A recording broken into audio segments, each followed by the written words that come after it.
نحمده ونصلي على رسوله الكريم اما بعد فاعوذ باللہ من الشیطان الرجیم بسم اللہ الرحمن الرحیم۔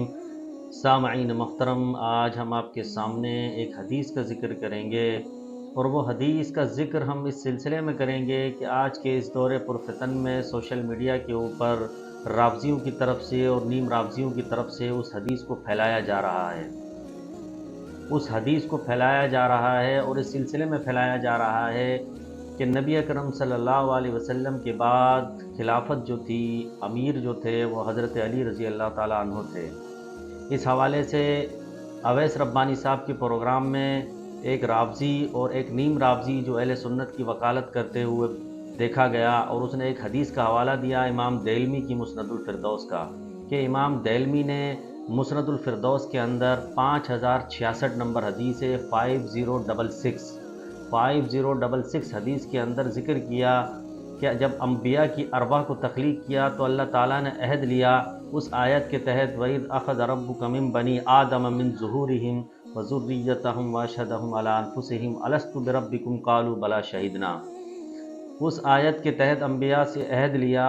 اس بات کا عہد لیا کہ میں تمہارا رب ہوں، محمد تمہارے امیر ہیں اور علی تمہارا امیر ہے۔ اب اس روایت کو مسند الفردوس کا حوالہ دیتے ہوئے وہ رافضی چینل پر دیکھا گیا، اور کس طریقے سے دیدہ دلیری اور ہٹ دھرمی اور تعصب کے ساتھ وہ اس روایت سے یہ ثابت کرنے کی ایک ناکام کوشش کرتا ہوا نظر آیا کہ حضرت ابوبکر صدیق، حضرت عمر فاروق اور حضرت عثمان غنی یہ حق پر نہیں تھے، ان سے خلافت کا جو حق تھا، امیری کا جو حق تھا، امیر جو ہیں وہ حضرت علی تھے۔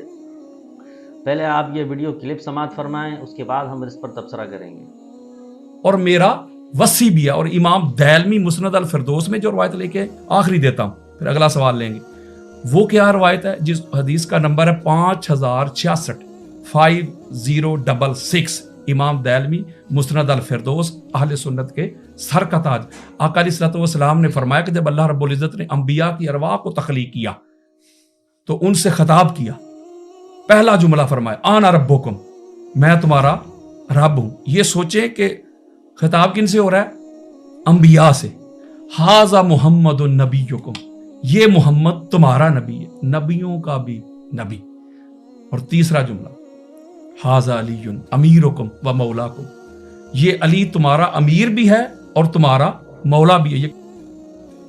ہاں تو ناظرین و سامعین، آپ نے دیکھ لیا کہ کس طریقے سے یہ رافضی اور نیم رافضی اویس ربانی کے پروگرام میں اس حدیث کا ذکر کر رہا ہے۔ جب اس حدیث کو ہم نے مسند الفردوس کے اندر دیکھا تو امام دیلمی نے اس حدیث کو نقل ضرور کیا اپنی کتاب میں، مگر بغیر سند کے اس حدیث کو نقل کیا، اور نیچے حاشیے میں آپ نے یہ لکھ بھی دیا کہ اس قسم کی حدیثیں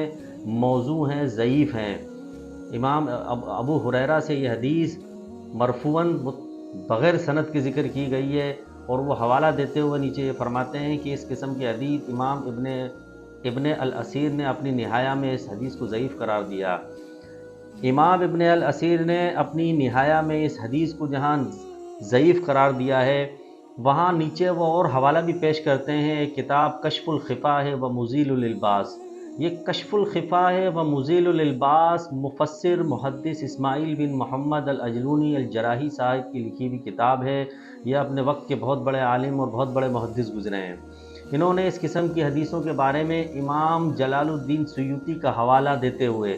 اپنی کتاب کشف الخفا کے اندر امام جلال الدین سیوطی رحمۃ اللہ تعالیٰ علیہ کی کتاب حسن المحاضرہ کا حوالہ دیتے ہوئے یہ لکھا ہے کہ اس قسم کی حدیثوں کو امام جلال الدین سیوطی نے موضوع ضعیف قرار دیا ہے۔ یہ الفاظ لکھے ہیں، موضوع اور ضعیف قرار دیا ہے۔ تھوڑی لائنوں کے نیچے آتے ہیں جب ہم پڑھتے ہوئے تو اسی کا حوالہ دیتے ہوئے وہ فرماتے ہیں کہ ایک اور کتاب جس کا نام ہے تلخیص الحبیر، تلخیص الحبیر امام ابن حجر اسقلانی کی یہ کتاب ہے۔ امام ابن حجر اسقلانی نے بھی اپنی تیسری جلد کے صفحہ نمبر 98 پر اس حدیث کو موضوع، ضعیف اور جعلی قرار دیا۔ اب جب اس قسم کی حدیثیں چینلوں پر بیٹھ کر عوام کو سنائی جائیں گی اور صحابہ کرام کی مذمت میں سنائی جائیں گی کہ اللہ تعالیٰ نے تو عہد لیا تھا کہ میں تمہارا رب ہوں اور محمد تمہارے نبی ہیں اور علی تمہارا امیر ہے، اللہ تعالیٰ نے جب اس کا عہد لے لیا تو یہ ابوبکر صدیق، عمر فاروق اور عثمان غنی بیچ میں کیوں آ گئے؟ وہ اس حدیث سے یہ ثابت کرنا چاہ رہے ہیں۔ اب جب ہم اس حدیث کو دیکھتے ہیں اس حوالے سے، محدثین نے تو اس پر کلام کر کے اس حدیث کو موضوع، جعلی اور ضعیف قرار دے کے ختم کر دیا۔ چلو اگر بالفرض ہم مان بھی لیتے ہیں یاسین قادری صاحب کی بات کہ وہ اپنے چینل پر بیٹھ کر اس حدیث کو ثابت کر رہے ہیں، صحیح بھی ہے، اگر کسی اعتبار سے اس حدیث صحیح ہے، مان لیتے ہیں تھوڑی دیر کے لیے آپ کی بات کو بڑا رکھتے ہوئے یہ حدیث صحیح ہے، تو مولا علی کا عمل اور سیرت تو اس حدیث کی مخالفت کرتی ہوئی نظر آتی ہے۔ مولا علی تو 25 سال ان کی بیعت اور خلافت کرتے ہوئے نظر آتے ہیں۔ مولا علی کو تو چاہیے تھا کہ اللہ نے عہد لیا ہے، نبی کا فرمان ہے کہ میں تمہارا رب ہوں، محمد تمہارے نبی ہیں اور نبی کے بعد میں امیر ہوں گا، تو لہٰذا میں تمہاری بیعت نہیں کرتا، لہٰذا میں امیر ہوں، تم میری بیعت کرو۔ جب اس حوالے سے ہم سیرت کی کتابوں کو، تاریخ کی کتابوں کو دیکھتے ہیں تو مولا علی اس کے اپوزٹ نظر آتے ہیں۔ اب یہ بات ممکن ہے کہ یہ حدیث ہو اور صحیح ہو اور مولا علی اس حدیث کی مخالفت کرتے ہوئے، نبی کے فرمان کی مخالفت کرتے ہوئے نظر آئیں۔ سوال ہی پیدا نہیں ہوتا کہ مولا علی، حضرت علی جیسی شخصیت جو عالم الہدا ہوں اور اتنے بڑے امام ہوں اپنے وقت کے، وہ اس حدیث کو جانتے ہوئے بھی، نبی کے فرمان کو ہوتے ہوئے بھی، باب مدینۃ العلم اس بات کو جانتے ہوئے بھی ابو بکر کی بھی بیعت کر لے، عمر فاروق کی بھی بیعت کرے، عثمان غنی کی بھی بیعت کرے، نہ صرف بیعت کرے بلکہ ان کے ساتھ نمازیں بھی پڑھے، ان کے ساتھ جہاد بھی کرے، ان کے ساتھ وزیر اور مشیر بھی بنے رہے، مختلف اسلامی ممالک کو فتح بھی کرتے رہے۔ یہ ممکن ہے بات؟